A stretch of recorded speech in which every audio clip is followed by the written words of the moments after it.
Okay, hello, good day sa'yo, Pisces. Ayan, so ang pagbasang ito para sa yung June, no?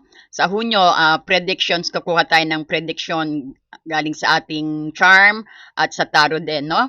Pa-support naman po ng Happy Angel Reading at marami pong salamat sa patuloy na sumusubaybay sa atin. So, na-cleanse ko na po ang ating space kanina, hindi ko na lang po na-record. So, kuha po tayo ng prediction galing sa ating charm, no? Ayan, take a reading. Jesus. Ah, pasensya na rin po last time, no? Ang ating sounds is medyo maano po yung ating sounds last time. Medyo hindi po maganda yung sounds ka last time, no? O ngayong pangatlo na tong video natin, ha? Ayan.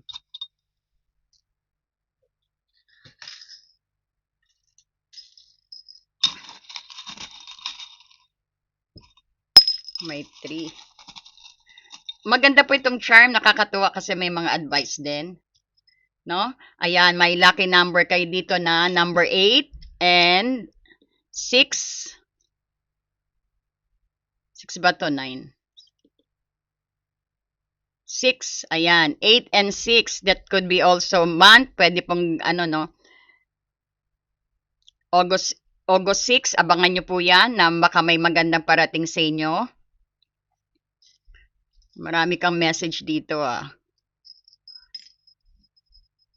Ayan, baka importante rin po, you might be dealing with Y.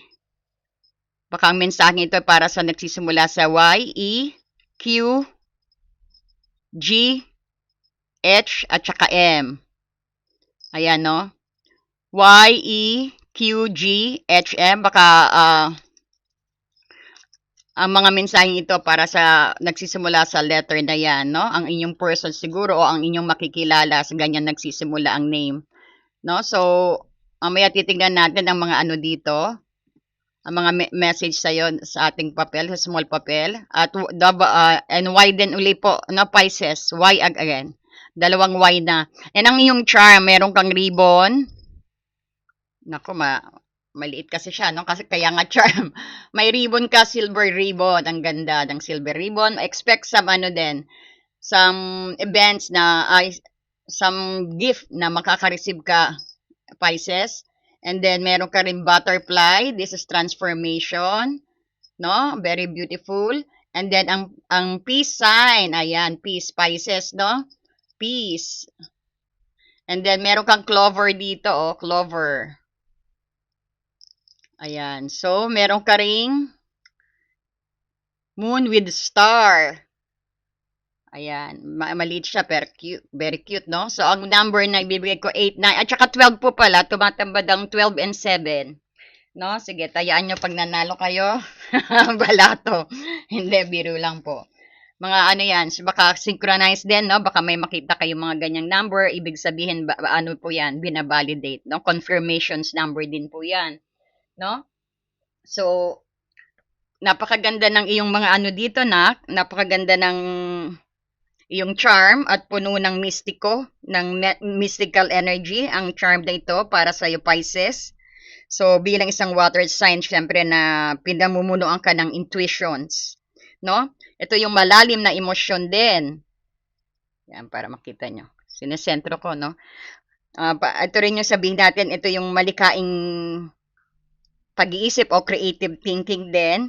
So, ang mga combinations nito actually, ito yung ginto at pilak, nagpapakita ng napakalakas ng mensahe ng katuparan ng pangarap at paghilom sa mga sugat.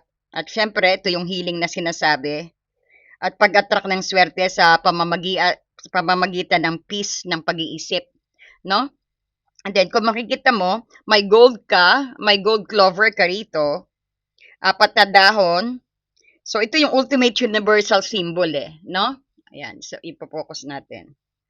This is ultimate universal symbol na very extreme sa good luck ang clover. No? Ayan, very extreme. Ibig sabihin, grabe. Malaking siya, malaking swerte. No? Ito rin yung sabihin natin, good luck. Tsaka maraming rare opportunities na paparating sa'yo and magtiwala ka lang. And this is also faith kasi basta kailangan ng pananalig, no, sa June, lalo na sa June. Dahil ginto ito, no, ibig sabihin, may paparating na swerte na bihira lang dumating. So meaning, maaring bigla ang pera or magandang pagkakataon sa trabaho o sabihin natin, isang sitwasyon na pabor sa'yo na. No? So, may silver moon ka rin dito na may bituin pa ha. Ayan, may bituin. Silver moon na may bituin. It's really nice, no? So, ito yung napakalakas ng charm na ito yung para sa iyo, Pisces, because ang buwan ay ang iyong intuition and psychic side. No, habang ang bituin ay yung divine guidance dito, may maliit na bituin po yan eh. Ayan, no. Ayan. So, ayan, nakikita nyo na po ba? Kasi may maliit pa na bituin diyan, no? So ito yung divine guidance and wishes. Kasama ng divine guidance at wishes. Ibig sabihin ang mga panaginip, no? Kung nakakapanaginip ka lately sa iyong persons o so kung ano man 'yan. Ibig sabihin ang mga panaginip or mga intuitions mo o kutob, ang mga kutob mo ngayon yung parang may dalang mensahe mula sa universe. No? Gabay ka ng langit, ibig sabihin you are divinely guided sa iyong mga binabalak, sa mga plano mo, no? O sa mga goal mo, no? Wow. So meron ka rin ditong kumbaga silver moon star kasi ito eh, no? Silver moon siya, ayan. So ang next natin ay ang silver ribbon. Ito naman. Ito yung laso, no? Ibig sabihin this symbolizes ng parang inaantay mo, parang untying to eh, parang it's untying. Kumbaga tinatay mo or sabihin natin na kung niluluwagan mo, no, ang dulo. Ibig sabihin, ito yung divine timing na sinasabi, ang ribbon na ito.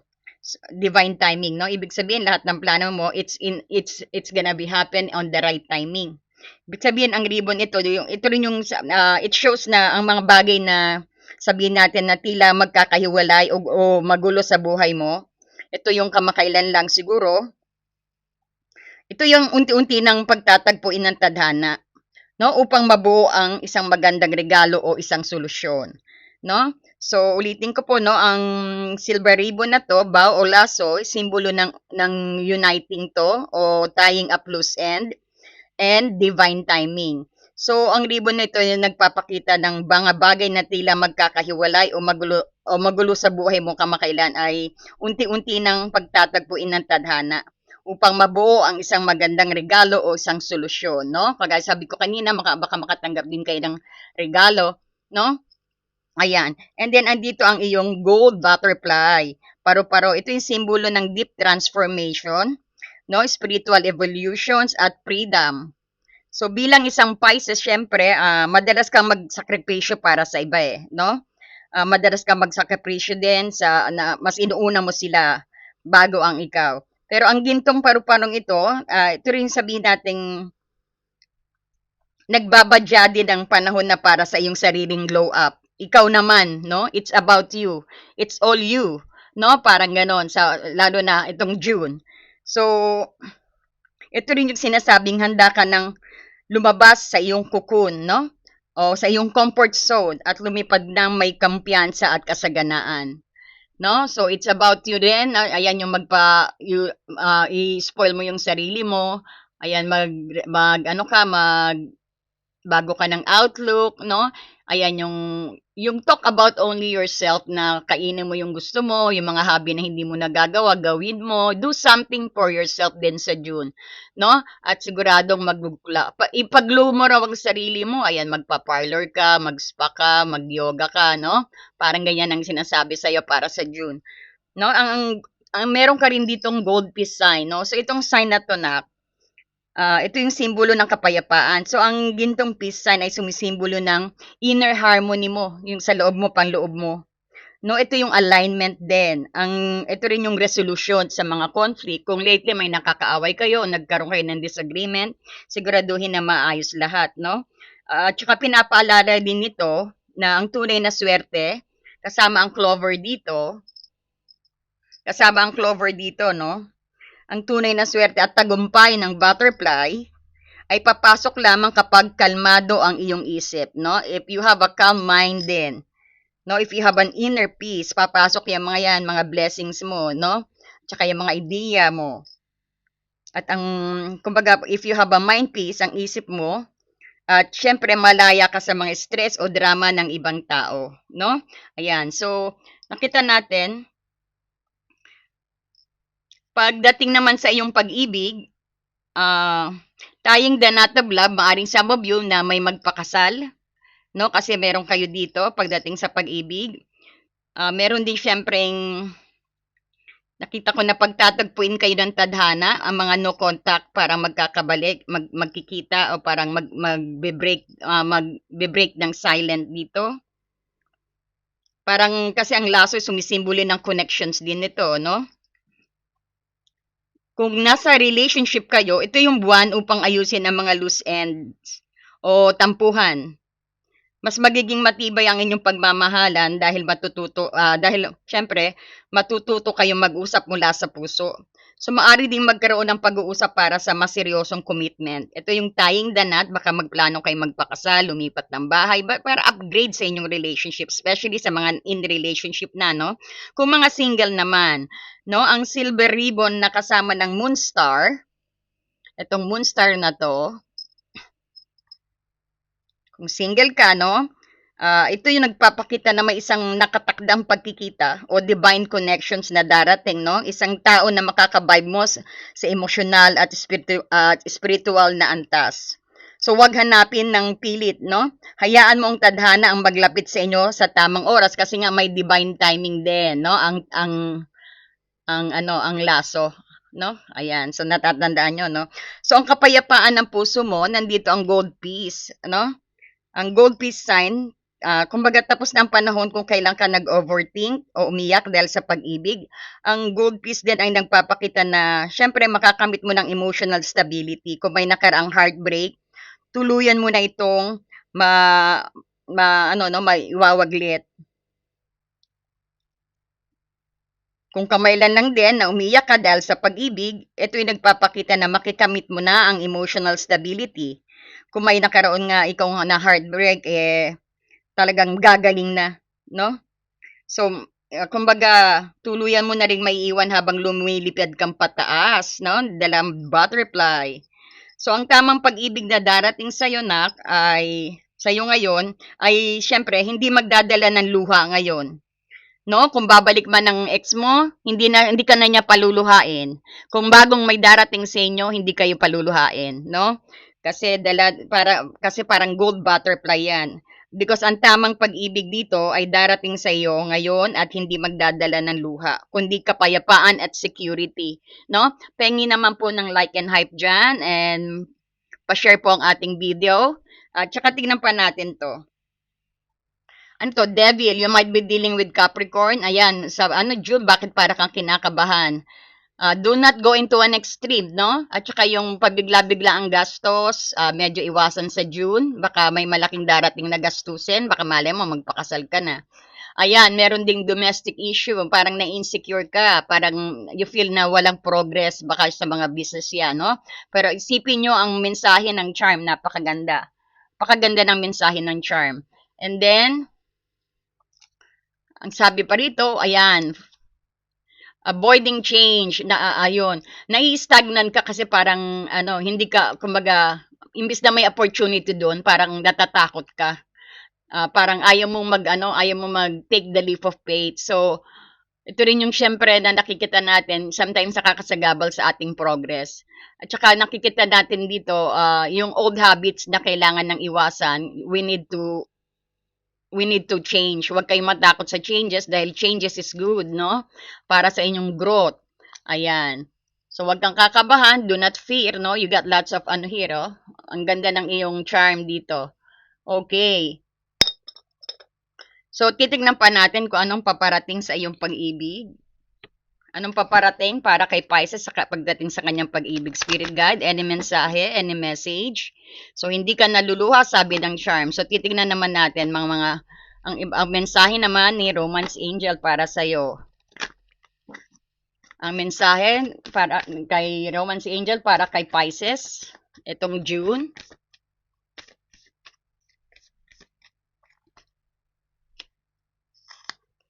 may insane chemistry kayo, wow, ng person kung nasa in relationship ka or nasa or sabihin natin single ka, no?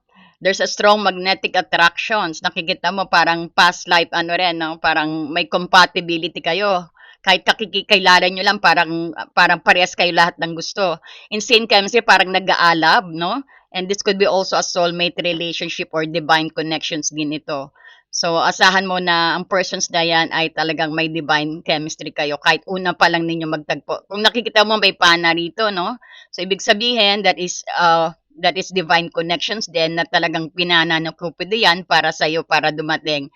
You might gonna meet this sa June, Pisces, no? Especially kung single ka. Let your friends help you. Kung nakakaramdam ka ng depressions or nakita natin dito, medyo nag-fear ka, nag-worry ka, o hindi ka makapag-decide, no, bukod sa alalahanin mo ang mensahe ng charm sa'yo, ito rin yung kaibigan din, makakatulong din ang iyong kaibigan na para sa iyong mga pinagdadaanan, no? Syempre meron ka namang kaibigan na syempre na maaasahan mo rin at na pinagkakatiwalaan mo. Parang it's about time to go out at mag-focus ka sa self-love din, kagaya ng nakita natin dito sa butterfly, no? And try to calm your mind para mabilis ma-manifest ang mga gusto mo.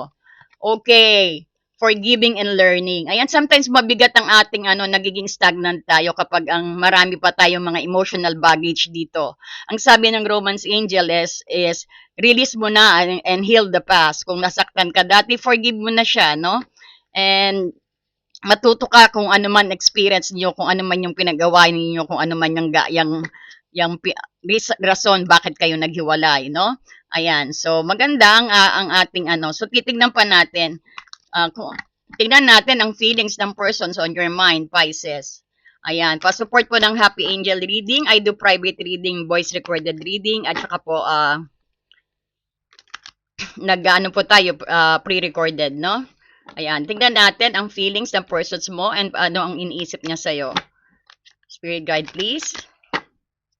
Yung persons on Pisces mind. Tingnan natin.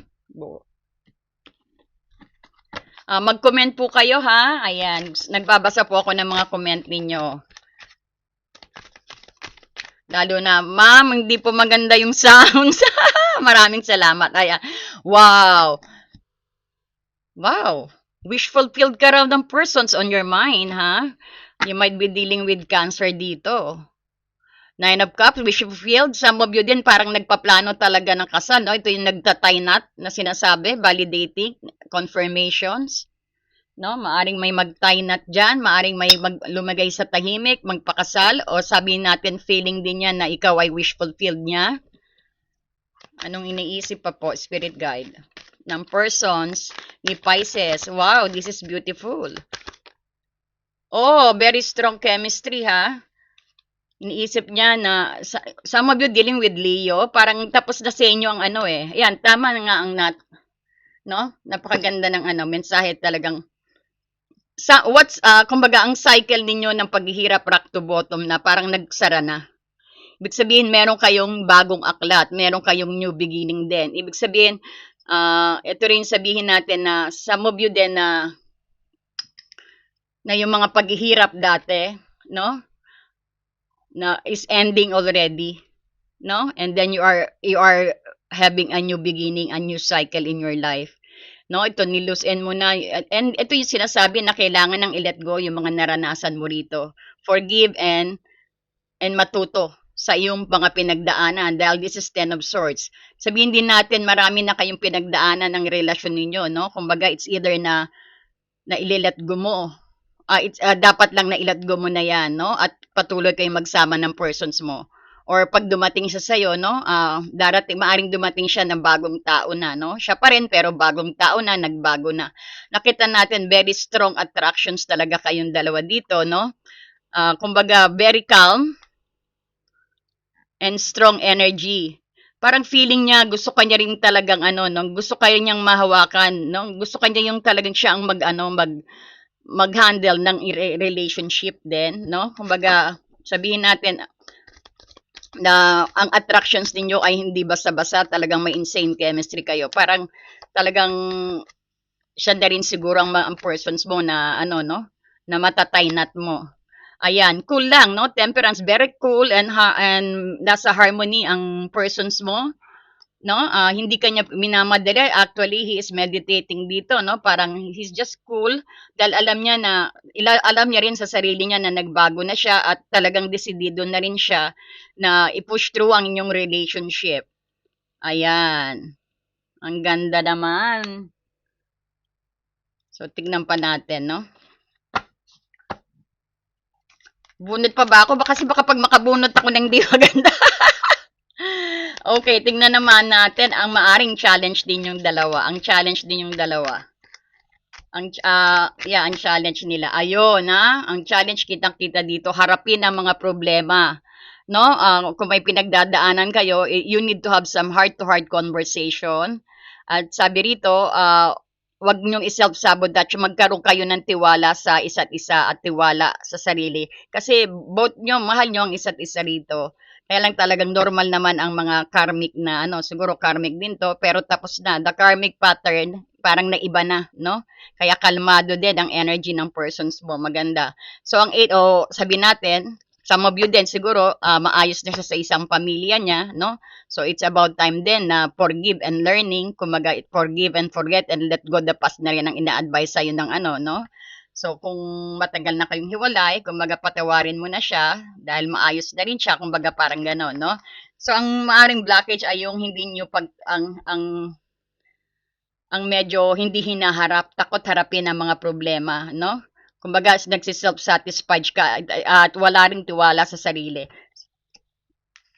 Ayan, may nostalgic energy. So, ang outcome ninyo, this is reconciliations. Kung mga no contact kayo, maaaring bumalik siya.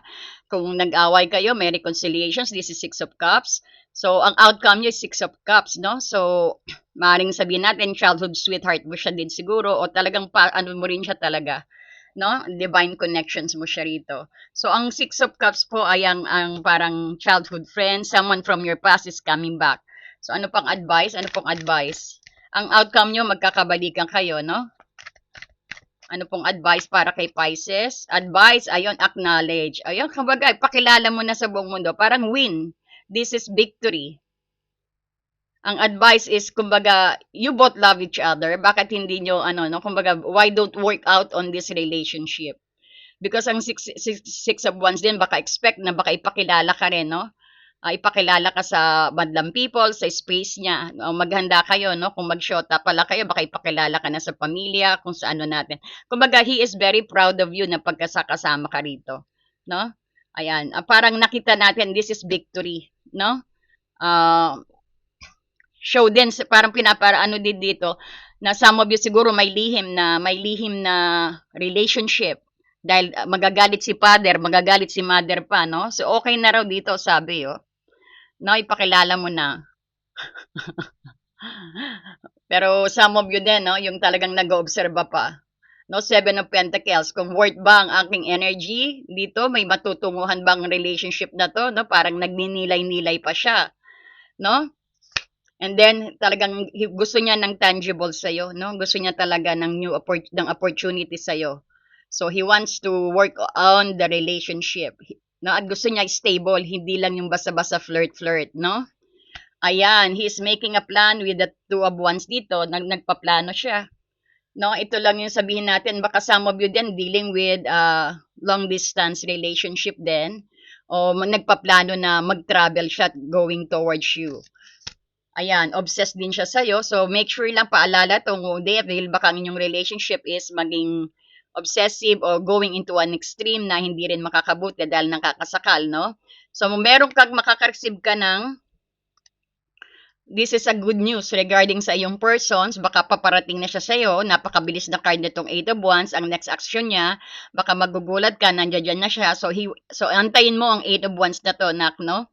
So, kung nag-aantay kayo na i-break niyang silent niya, maybe i-break din silence kung matagal niya kayong hindi sinagot. Ayan na, 8 of Wands, no? This is a card of actions. Napakabilis dito, parang ipo-ipo na lang na biglag aano sa'yo. No? Ibig sabihin, makaka-receive ka rin kung ano mo yung inaantay mong good news. No? This is very soon when the 8 of Wands is here. And this is the card of reconciliations too. No? At maraming action na gagawin ng iyong persons on your mind. Ayan, napakaganda. Pengi naman po ng like and hype dyan. no? Ayan, so pupunta na tayo sa kukuha tayo ng guidance para sa iyong career, no? Kasi lagi natin, ayan, may raise and promotion ka raw. Pisces, kinocongratulate ka ng Angel of Abundance dito because may increase din sa iyong abundance flow na nag-aantay. May nag-aantay sa iyong increase o promotion, no? O dagdag sweldo, no? O sabihin natin gaganda ang inyong business. And nakita rin natin, ito raw yung result dahil you are very positive, no? At saka very focused ka, at saka yung willingness mo na kumilos ka agad, no? Base sa divine guidance. So, keep up the good work daw na. Ayan, sabi raise and promotion. At meron ka rin dito, organize for success. No, some of you na pinapa-organize ang inyong mga gamit. No, o wag kayo ma-intimidate sa organize, no? Kasi it is simply lang na nai-ensure ninyo ang clarity of purpose ninyo. I-organize nyo yung isip nyo, yung mga reports ninyo, yung living mo at saka yung workspace mo, linisin mo, no? Yung mag-organize ka, do some ledger, sulat mo kung anong oras ka pupunta dyan, yung have some plan din. At saka makakatulong yan sa inyong financial, no? Tsaka sa pagplano sa iyong next step para hindi gutya-gutya, hindi magulo, no? Pati yung mga unahin niyo yung importante, no? Mamaya naka-oo kayo, meron pa pala kayong meeting doon, no? Dahil nga sa kalat-kalat ng space mo o sabihin natin hindi ka na-organize, wala kang plano, hindi mo alam kung anong oras 'yan. No, kung may secretary kayo, make sure nare-remind kayo ng secretary nyo, no? Pag may time din, linis-linis ang sabi dito, no? That's one way of organizing para maging successful ka daw, no? Ayan. So, Pisces, sana nagustuhan mo ang ating reading ngayon. At marami pong salamat sa sa support at sa patuloy na panonood ng ating channel. At kung may katanungan po kayo, we do voice message po sa mga emergency na naguguluhan. No? So ito pa, tignan natin. Within 5 days, the time na mapanood mo to, kahit hindi June, mag-decide ka raw para sa sarili mo. This is a little bit challenge pag 555. May challenge na darating sa'yo, 5 days to 5 weeks. You need to decide for yourself. Baka kailangan mong parang judgment na may isang desisyon na dapat kang pag-desisyon. Kaya ka pinag-organize para maharap mo ang kung ano man challenge na yan. At para mag-decide ka para sa sarili mo. No? Kagaya sinabi rito, do something for yourself. No? Ayan, angel number then 55, that is challenge din. No? Ayan. So, sana po i-share nyo po ang ating video, no? Ayan, thank you so much sa iyo, Pisces. Ayan ha, maayos ang ating sounds, no? Ayan, thank you po and God bless you. I love you all. Marami pong salamat sa nag-donate, sa comment, at sa umaten po ng ating live. Marami pong salamat. Ayan, thank you po. Bye-bye po.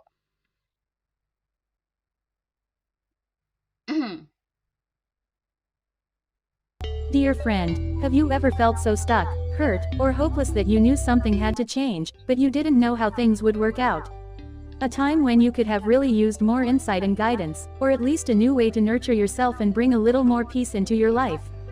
We all struggle with our own issues, self-defeating patterns, and conditioning, all of which color our views of ourselves and the world, whether we're aware of it or not. Add in the chaos of modern life, and it makes sense that you might not know what to do, where to turn, or even what's holding you back. But what if you had a tool that could help you not only relieve stress and anxiety, but also help you focus on self-care and get clear on what blocks your way to living the life you truly want and deserve? In HAR, everything will be revealed to you. In HAR, you will be inspired, enlightened and empowered. Mahal kong kaibigan, naranasan mo na bang mapagod, nasaktan, o nawalan ng pag-asa na alam mong may kailangang baguhin, ngunit hindi mo alam kung paano mangyayari ang... Dear friend, have you ever felt so stuck, hurt, or hopeless that you knew something had to change, but you didn't know how things would work out? A time when you could have really used more insight and guidance, or at least a new way to nurture yourself and bring a little more peace into your life. We all struggle with our own issues, self-defeating patterns, and conditioning, all of which color our views of ourselves and the world, whether we're aware of it or not. Add in the chaos of modern life, and it makes sense that you might not know what to do, where to turn, or even what's holding you back. But what if you had a tool that could help you not only relieve stress and anxiety, but also help you focus on self-care and get clear on what blocks your way to living the life you truly want and deserve? In HAR, everything will be revealed to you. In HAR, you will be inspired, enlightened and empowered. Mahal kong kaibigan, naranasan mo na bang mapagod, nasaktan, o nawalan ng pag-asa na alam mong may kailangang baguhin?